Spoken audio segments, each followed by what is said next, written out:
Investigadores rusos a finales de los 40 mantuvieron a 5 personas despiertas por 15 días utilizando un estimulante basado en gas.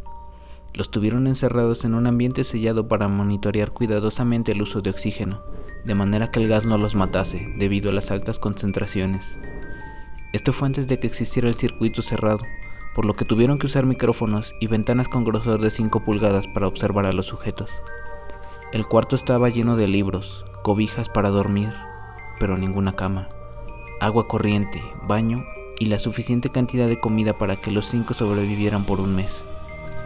Los sujetos de prueba eran prisioneros políticos y de guerra, declarados enemigos del Estado durante la Segunda Guerra Mundial.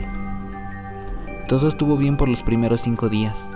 Los sujetos rara vez se quejaban después de que, falsamente, se les había prometido su libertad si aceptaban tomar parte de la prueba y no dormir por 30 días. Sus conversaciones y actividades fueron monitoreadas y los científicos notaron que conforme pasaba el tiempo, ellos hablaban sobre incidentes traumáticos de su pasado. Después de 5 días se empezaron a quejar de las circunstancias y eventos que los llevaron a donde estaban y empezaron a demostrar paranoia severa. Dejaron de hablar entre ellos y comenzaron a murmurar de manera alterna en los micrófonos. De manera extraña, todos parecían creer que podían ganar la confianza de sus captores y traicionaban a sus camaradas. En un principio se creyó que esto era un efecto del gas. Después de 9 días, el primero de ellos empezó a gritar. Corría por todo el cuarto gritando repetidamente por 3 horas seguidas. Después, trató de continuar gritando, pero solo podía dar un grito ocasional. Los científicos postularon que físicamente se había destrozado las cuerdas vocales.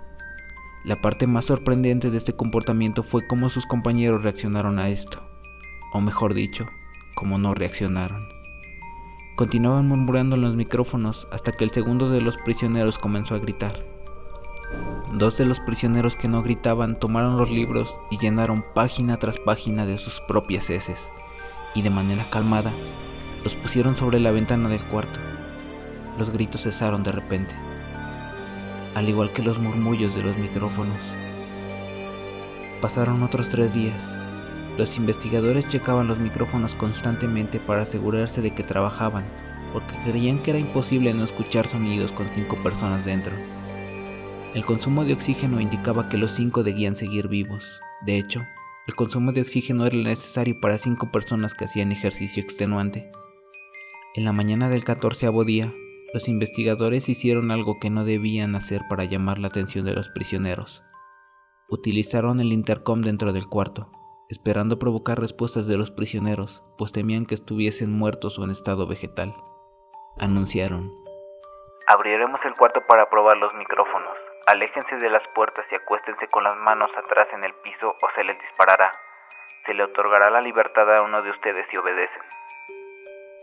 Para su sorpresa, escucharon solo una frase, con voz calmada: no queremos ser liberados. Hubo gran debate entre los investigadores y fuerzas militares que financiaban el proyecto. Sin poder provocar más que respuestas utilizando el intercom, finalmente se decidió abrir el cuarto a la medianoche del día número 15. Se limpió el gas del cuarto y se llenó de aire fresco. Inmediatamente, voces de los micrófonos empezaron a objetar. 3 voces diferentes rogaban por la vida de sus seres queridos que encendieran el gas nuevamente. Se abrió el cuarto para sacar a los prisioneros. Gritaron más fuerte que nunca, al igual que los soldados cuando vieron lo que había dentro. 4 de los sujetos seguían vivos. Las raciones de los pasados 5 días no habían sido tocadas. Habían pedazos de carne de las costillas y pantorrillas del sujeto muerto colocado dentro del drenaje del centro del cuarto bloqueándolo, permitiendo que 4 pulgadas de agua se acumularan en el piso. Los 4 sobrevivientes también tenían pedazos de piel y carne arrancada de sus cuerpos. La destrucción de tejido y la exposición de huesos en la punta de los dedos indicaban que las heridas fueron infligidas por las manos y no con los dientes como era de suponerse. Al examinarlos, se descubrió que la mayoría de las heridas fueron autoinfligidas. La piel y los órganos detrás de las costillas fueron removidos, mientras que el corazón, los pulmones y el diafragma seguían en su lugar. El tracto digestivo de los 4 sujetos podía verse trabajando, digiriendo comida. Rápidamente se hizo aparente que estaban digiriendo su propia carne, y que ellos la arrancaron y se la comieron en el transcurso de los días. La mayoría de los soldados eran fuerzas especiales rusas en las instalaciones, pero aún así, muchos se negaron a regresar al cuarto para sacar a los prisioneros. Estos, sin embargo, insistían a gritos que los dejaran dentro y de manera alterna rogaban y demandaron que se encendiera el gas nuevamente, para evitar quedarse dormidos.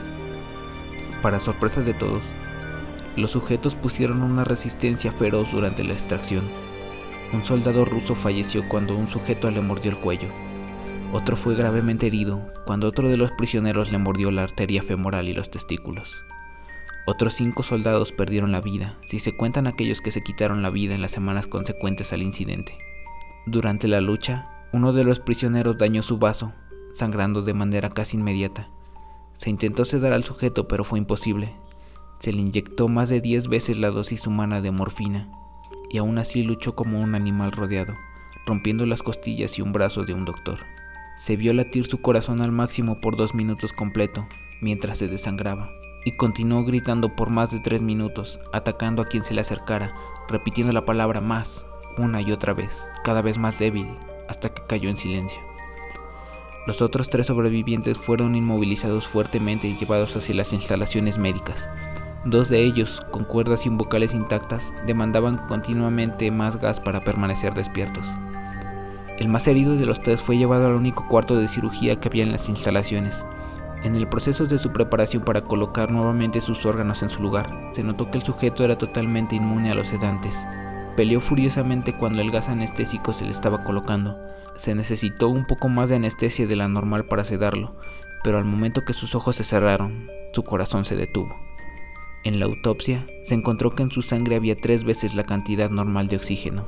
También se rompió 9 huesos en la lucha para no ser controlado. El segundo sobreviviente era el que primero gritó del grupo. Con sus cuerdas vocales destruidas, él no pudo objetar la cirugía, y solo reaccionaba agitando violentamente la cabeza en desacuerdo cuando se le administraba el gas anestésico. Afirmó violentamente con la cabeza cuando alguien sugirió hacer la cirugía sin anestesia, y no reaccionó durante la misma, que duró 6 horas en la cual se intentó reemplazar sus órganos abdominales y cubrirlo con lo que le quedaba de su piel. El cirujano afirmó que era médicamente imposible que el sujeto siguiera con vida. Una enfermera aterrada que ayudó en la cirugía comentó que la boca del paciente formaba una sonrisa cada vez que sus ojos se encontraban. Cuando la cirugía terminó, el sujeto miró al cirujano y empezó a hacer sonidos fuertemente, como tratando de hablar. Asumiendo que esto era de gran importancia, el cirujano le entregó un papel y pluma para que el paciente pudiera comunicarse.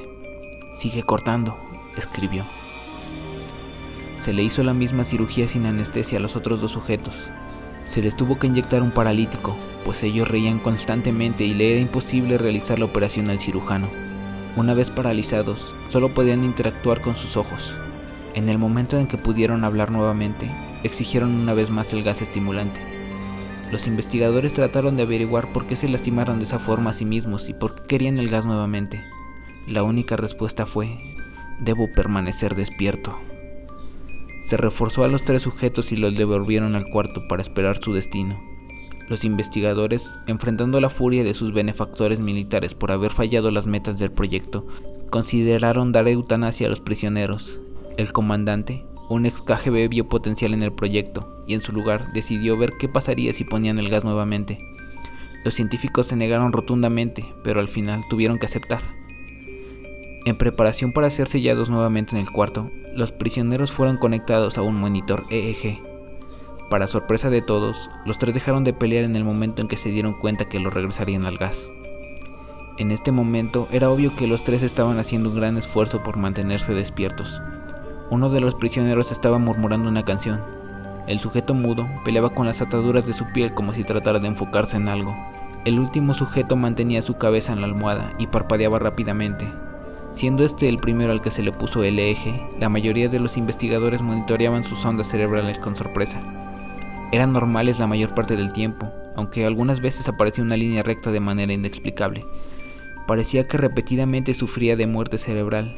Mientras analizaban los datos, una enfermera notó que los ojos del sujeto se cerraron. Sus ondas cerebrales cambiaron inmediatamente por las del sueño profundo, luego se pusieron rectas y de manera simultánea su corazón se detuvo. El único sujeto que quedaba que podía hablar comenzó a gritar para que lo encerraran en ese momento. Sus ondas cerebrales mostraban las líneas rectas del sujeto que acababa de morir por quedarse dormido. El comandante dio la orden de sellar el cuarto con los 2 prisioneros dentro, junto con 3 de los científicos. Uno de los 3 inmediatamente tomó un arma y abrió fuego contra el comandante, matándolo de un tiro entre los ojos. Después apuntó al prisionero mudo y le voló el cerebro. Apuntó al prisionero que quedaba vivo, mientras que los demás investigadores escaparon del cuarto. «No me encerrarán con esta cosa, no contigo», le gritaba al prisionero que estaba atado al camastro. «¿Qué eres?», demandó. «Necesito saber». El prisionero sonrió. «¿Tan fácilmente te has olvidado de mí?», el prisionero preguntó. «Somos ustedes. Somos la locura que está encerrada en todos ustedes, rogando por la libertad en cada momento de tu vida, desde lo más profundo de tu mente animal. Somos aquello de lo que te escondes en tu cama todas las noches. Somos lo que duermes y silencias y paralizas cuando te vas a tu cielo nocturno, donde no te podemos alcanzar». El investigador hizo una pausa, apuntó al corazón del prisionero y disparó. El EEG mostró una línea recta mientras el sujeto débilmente murmuró: «Casi tan libre».